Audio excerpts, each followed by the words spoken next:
Hello everyone, let's see how to set Google Chrome as a default browser in Windows 11. So go to the bottom side and click on the start button and search here settings, and you can see the best match settings here search. Click on it and here the Windows 11 settings open.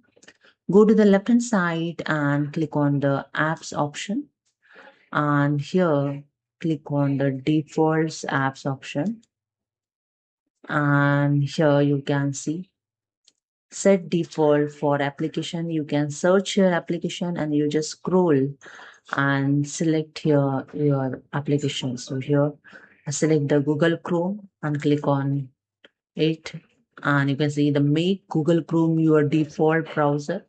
Click on the set default and it's done. Now here the set default file types or link types. So you can set here the Google Chrome.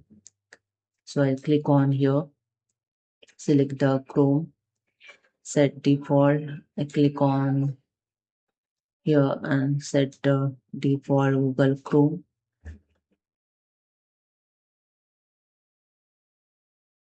You can change this also for photos.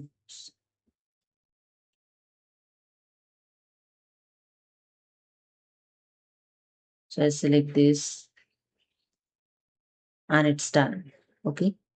So this is a way you can set the file types or links types also as a default. Okay. Browser.